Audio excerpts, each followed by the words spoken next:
कैसे हैं आप सब? आशा करती हूँ आप सभी अच्छे होंगे, स्वस्थ होंगे, खुश होंगे और अपनी पढ़ाई भी अच्छे से कर रहे होंगे। तो जैसा कि आप सभी जानते हैं, मैं हूँ आपकी हिंदी की अध्यापिका और मैं स्वागत करती हूँ आप सभी का आईसीटी वर्चुअल क्लासरूम में।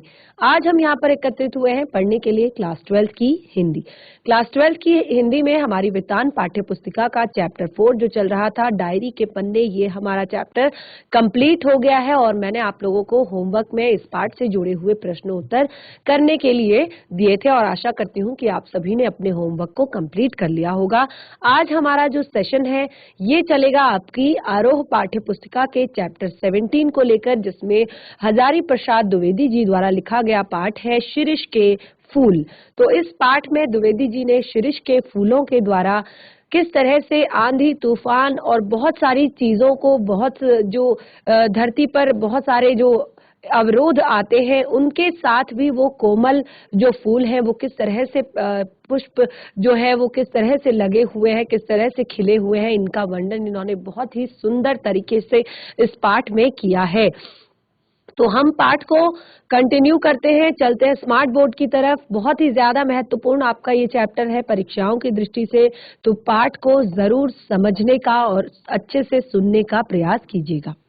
हर बार की तरह चैप्टर को शुरू करने से पहले हम पाठ के जो लेखक हैं हजारी प्रसाद द्विवेदी जी, उनके जीवन परिचय को जानेंगे।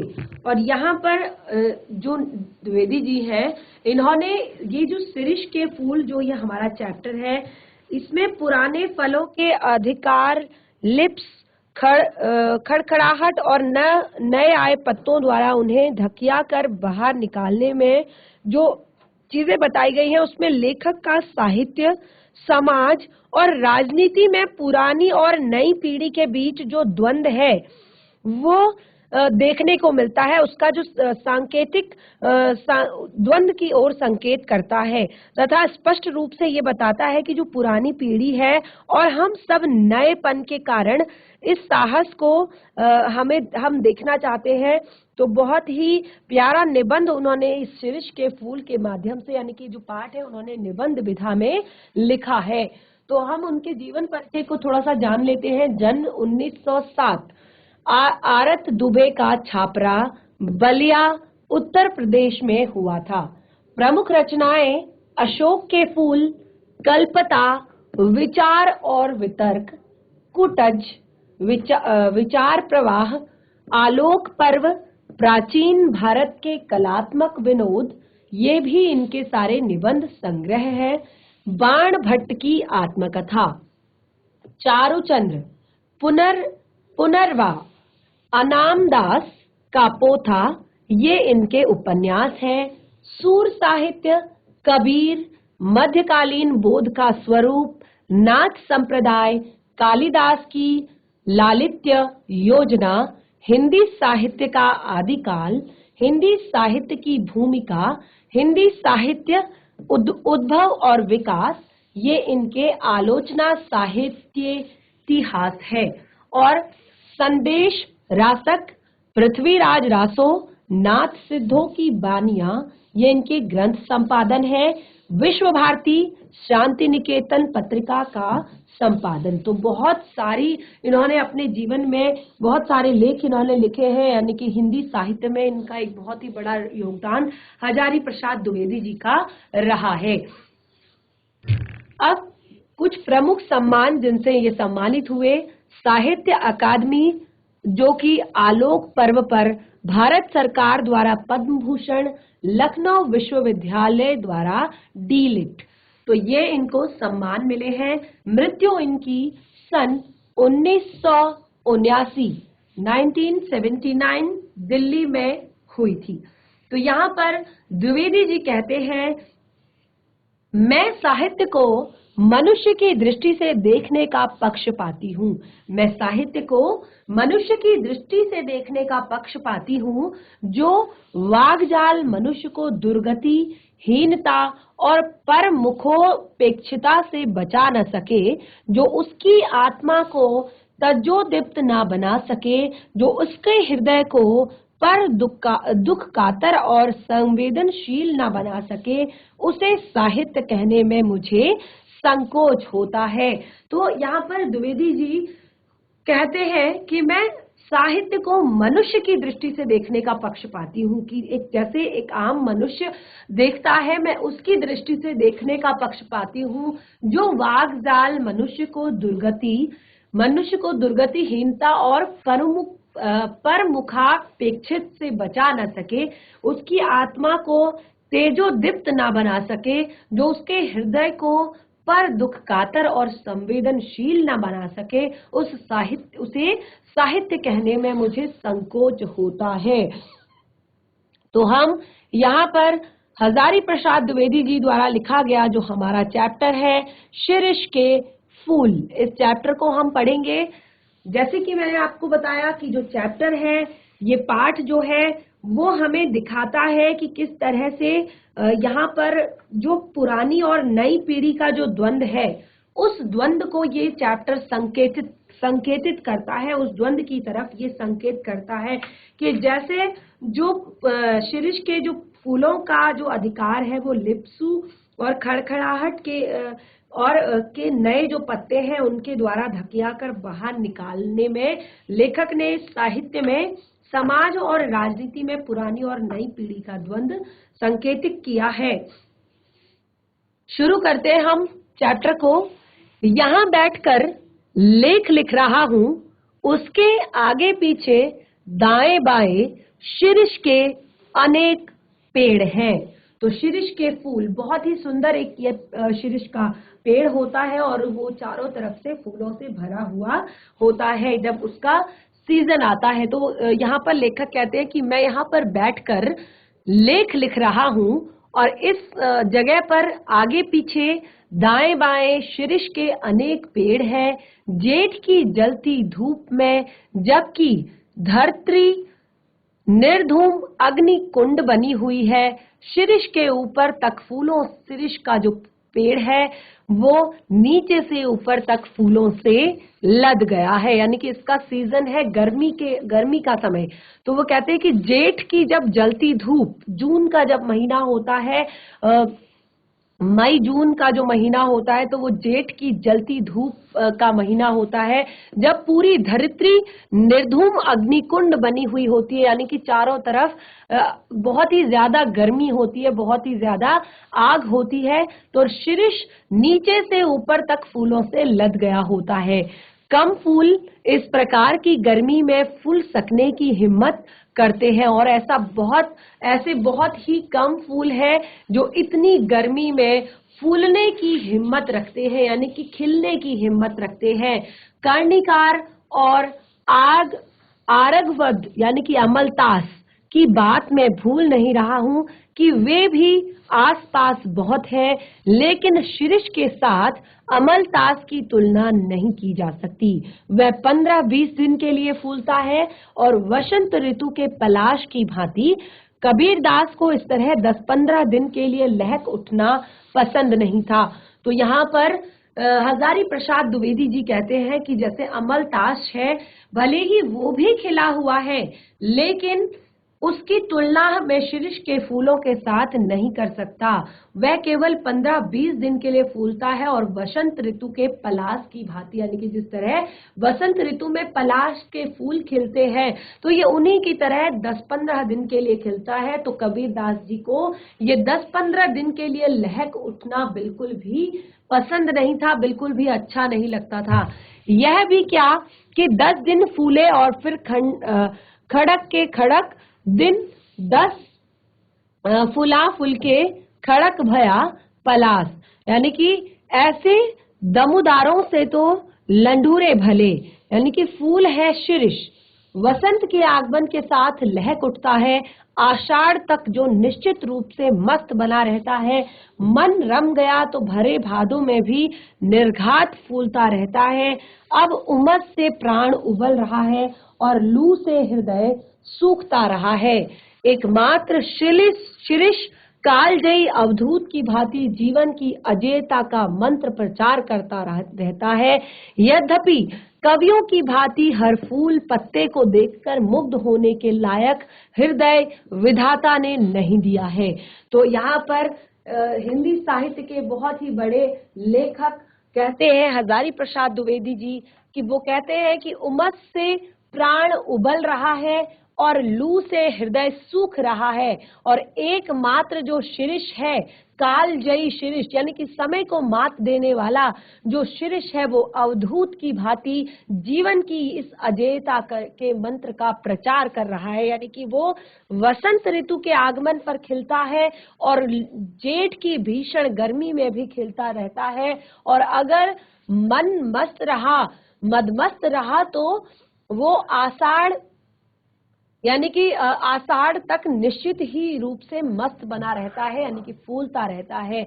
तो यहाँ पर लेखक कहते हैं यद्यपि क्योंकि कवियों की भांति हर फूल और पत्ते को देखकर मुग्ध होने लायक हृदय विधाता ने मुझे नहीं दिया है, क्योंकि कवियों का हृदय कैसा होता है कि वो हर फूल हर पत्ती हर नजारे नदी तालाब पोखर खेत खलिहान सब पर मुग्ध होकर अपनी कविताएं बना लेते हैं। तो लेखक कहते हैं कि ऐसा हृदय विधाता ने हमें नहीं दिया है, पर नितांत ठूट भी नहीं हूं, यानी कि ऐसा भी नहीं है कि मेरा हृदय बहुत कठोर है, बिल्कुल ऐसा नहीं है कि मेरा हृदय बहुत कठोर है, मैं नितांत ठूट नहीं हूं। शिरीष के फूल मेरे मानस पर थोड़ा हिलोरे जरूर पैदा करते हैं और जब मैं इस अजेयता का मंत्र जीवन की अजेयता के मंत्र देने वाले शिरीष के फूल को देखता हूं तो मेरा मन मानस यानी कि मेरा मन मस्तिष्क थोड़ा हिलोरे जरूर मारने लगता है, हिल्लोर जरूर मारने लगता है, यानी कि उसमें कुछ हलचल जरूर हो जाती है इन पुष्पों को देखकर। शिरीष के वृक्ष बड़े और छायादार होते हैं।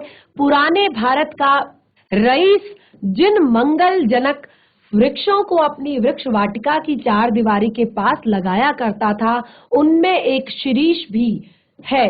अशोक अरिष्ट पुन्नाग और शिरीष के छायादार घन मृषण हरितमा से परिवेष्टित वृक्ष वाटिका जरूर बड़ी मनोहर दिखती होगी।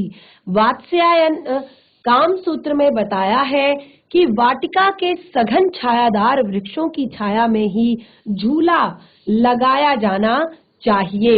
यद्यपि पुराने कवि बकुल के पेड़ में भी ऐसी दोलाओं को लगा देखना चाहते थे, पर शिरीष भी क्या बुरा है, डाल इसकी अपेक्षाकृत कमजोर जरूर होती है पर उसमें झूलने वालियों का वजन भी तो बहुत ज्यादा नहीं होता।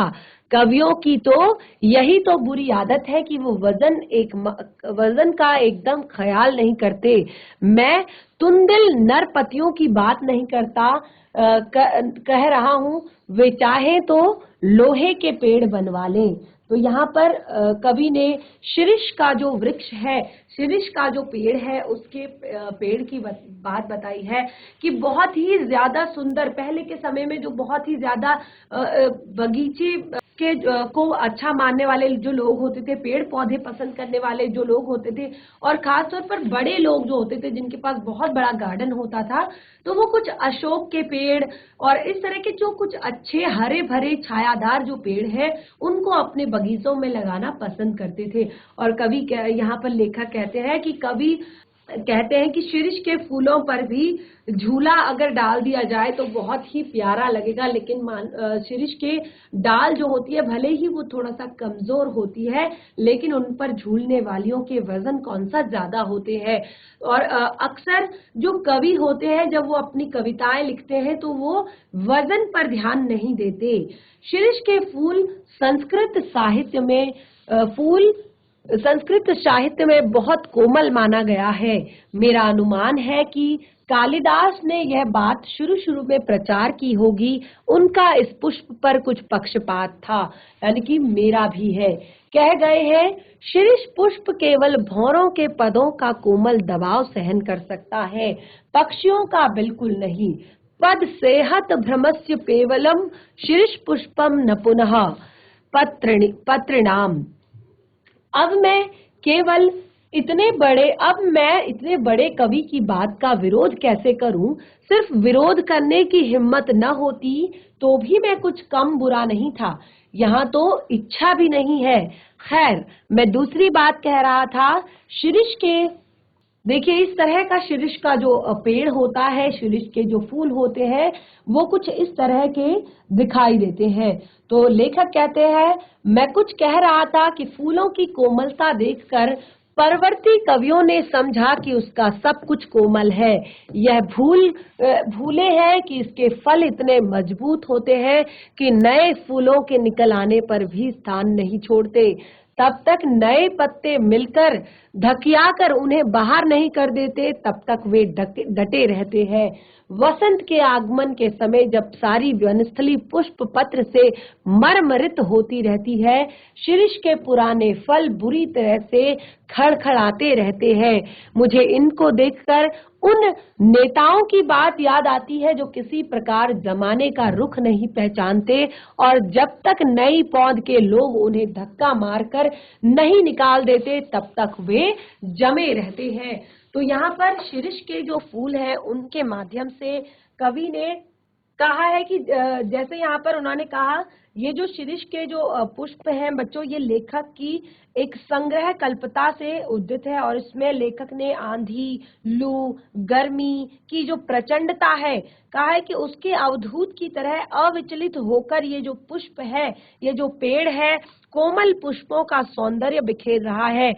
और शिरीष के माध्यम से मनुष्य की अजेयता और जीव विषा की तुमुल कोलाहल के कलह के बीच का धैर्य पूर्वक और लोक के साथ चिंतारत कर्तव्यशील बने रहने के महान मानवीय मूल्यों के रूप में ये स्थापित करता है। यानी कि जैसे कि यहाँ पर बताया, लेखक क्या कहते हैं कि लेखक कहते हैं जो शिरीष के जो फूल है, यहाँ पर कवियों ने एक गलती की कि उन्होंने कहा कि उन्होंने ये समझा कि शायद इसका सब कुछ कोमल है, लेकिन वो भूल गए कि इसके फल इतने मजबूत होते हैं कि नए फूलों के निकल आने पर भी वो अपना स्थान नहीं छोड़ते। जब तक नए फल पत्ते मिलकर धकियाकर उन्हें बाहर नहीं निकाल देते, वो तब तक डटे रहते हैं। और वो कहते हैं, मुझे इनको देखकर उन नेताओं की बात याद आती है जो किसी जमाने का रुख नहीं पहचानते और जब तक नई पौध के लोग उन्हें धक्का मारकर निकाल नहीं देते तब तक वो जमे रहते हैं। मैं सोचता हूँ कि पुराने की यह अधिकार लिप्सा क्यों समय रहते सावधान हो जाती।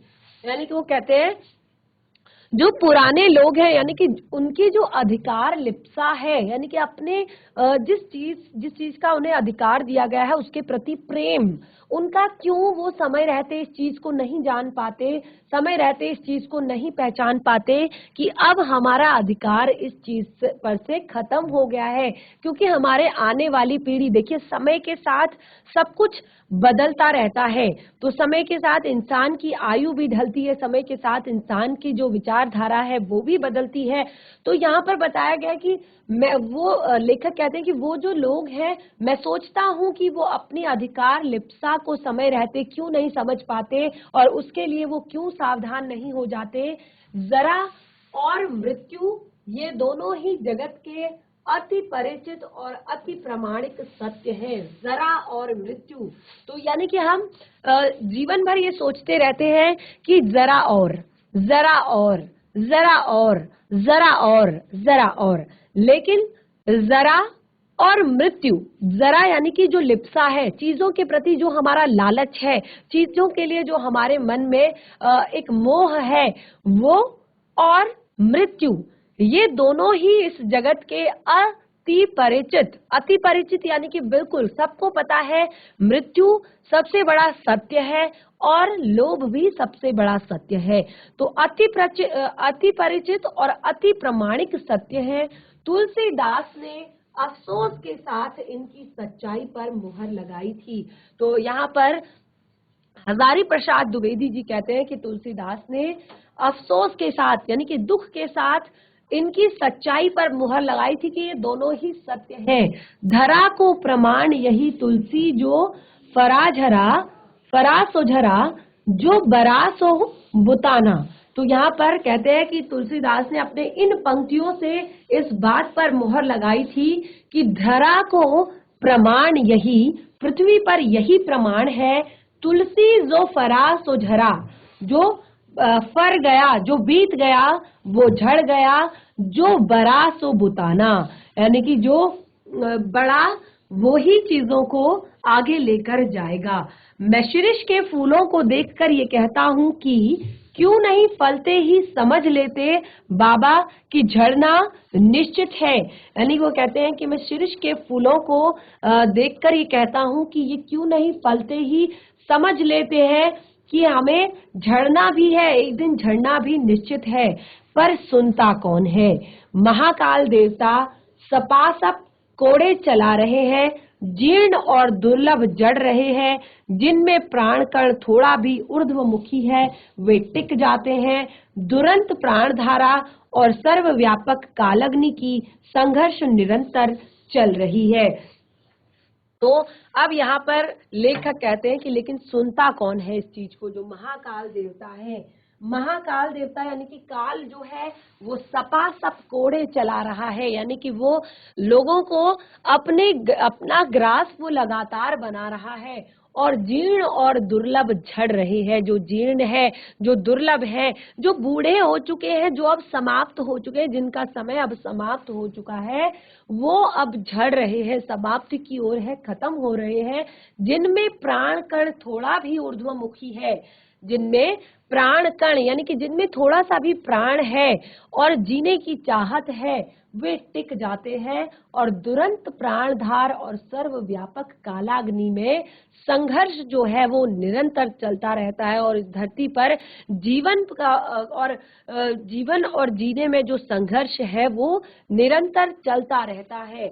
मूर्ख समझते हैं कि वे जहां बने हैं वहीं देर तक बने रहें तो काल देवता की आंख से बच जाएंगे। कुछ जो मूर्ख होते हैं वो समझते हैं कि वो जहां बने हैं अगर वो वहां तक तो वहां बने रहें तो शायद वो काल देवता की आंख से बच जाएंगे। वो भोले हैं, हिलते डुलते रहो, स्थान बदलते रहो, आग की ओर मुख किए रहो तो कोड़े मार से बच भी सकते हो, जमे कि मरे। तो देखिए इन पंक्तियों से जो लेखक है वो बहुत ही बड़ा संदेश एक हम लोगों को दे रहे हैं, बहुत ही बड़ा संदेश एक हमारे लिए है कि वो कहते हैं कि जो मूर्ख लोग हैं, यानी कि हम लोग जो है हम मूर्ख लोग हैं संसार के, क्योंकि हम हर समय माया मोह में पड़े रहते हैं, अपनी काया को बचाने में लगे रहते हैं। हम सोचते हैं कि अगर हम कुछ दिन तक जवान बने रहेंगे, यंग बने रहेंगे तो शायद हम मृत्यु से बच पाएंगे, यानी कि उस काल देवता की आंख से बच पाएंगे। लेकिन लेखक यहाँ पर कहते हैं कि वो भोले हैं, वो लोग जो ऐसा सोचते हैं कि मैं कुछ काम नहीं करूंगा, मैं अपने शरीर को कष्ट नहीं दूंगा, मैं अपने आप को हमेशा सुंदर बनाए रखूंगा, मैं अपने आप को हमेशा यंग बनाए रखूंगा, तो शायद काल देवता मुझ पर काल देवता की नजर नहीं पड़ेगी। लेकिन यहाँ पर कहा कि हिलते डुलते रहो, स्थान बदलो, यानी कि अपना कर्म करते रहो, तुम बस सिर्फ अपना कर्म करते रहो और आग की ओर मुख किए रहो, यानी कि जो भी तुम्हारे जीवन में संघर्ष आ रहे हैं तुम वो संघर्ष करते रहो और आगे बढ़ते रहो।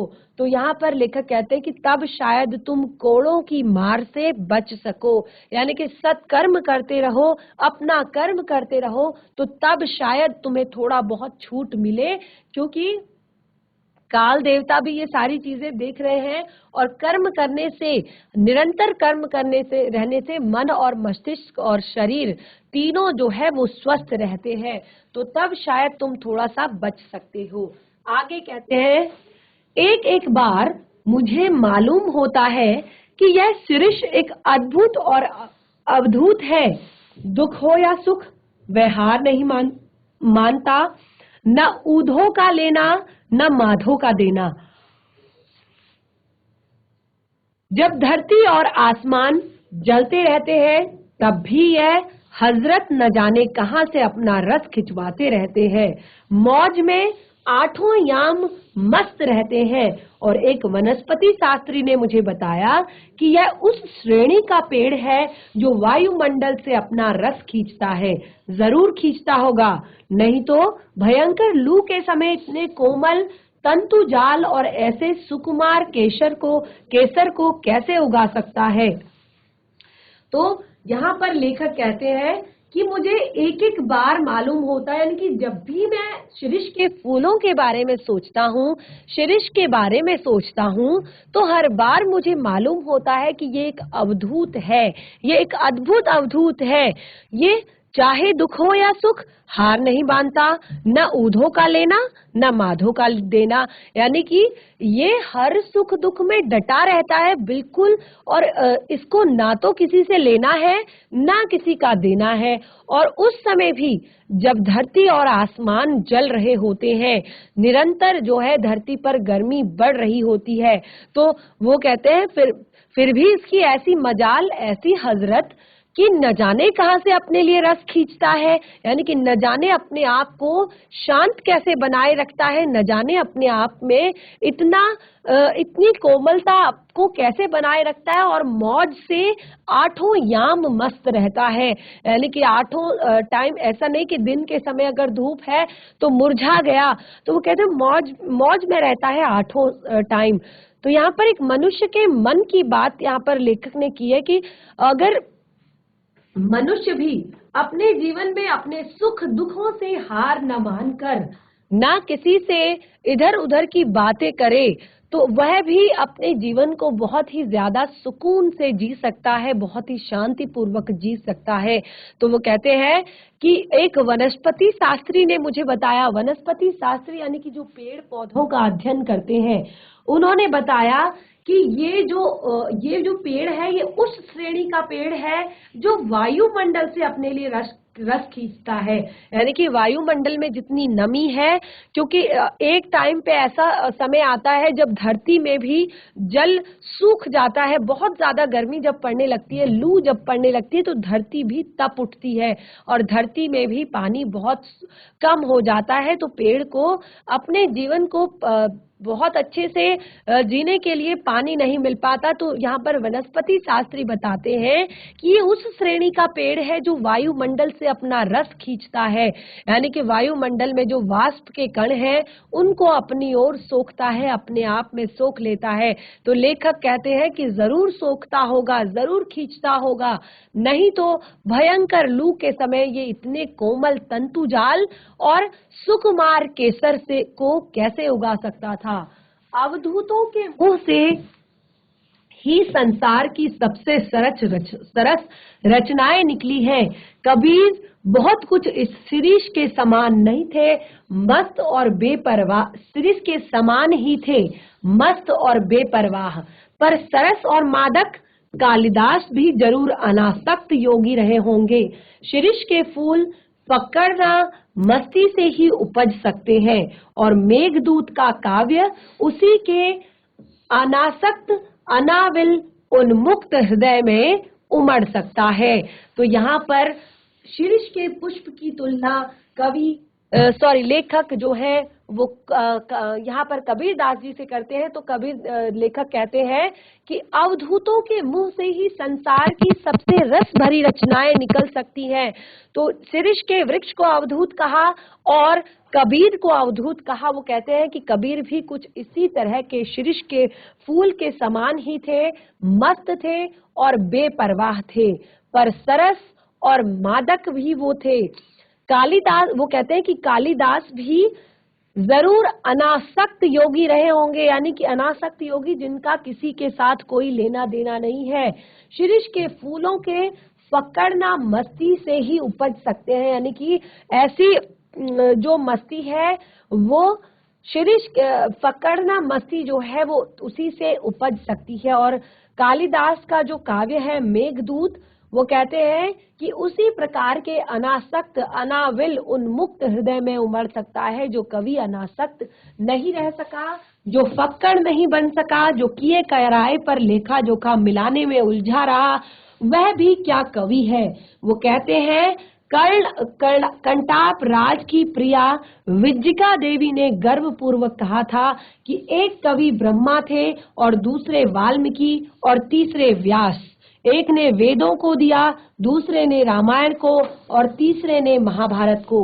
और इसके अतिरिक्त यदि कोई कवि होने का दावा करे तो मैं कंटाप राज की प्यारी रानी उसके सिर पर अपना बायां चरण रखती हूँ। तो यहाँ पर कर्नाटक राज की जो रानी है उन्होंने कहा था, कर्नाटक राज की जो रानी है उन्होंने कहा था कि मैं अगर मेरी नजर में केवल 3 ही कवि हुए हैं। कौन कौन से 3 कवि हुए हैं?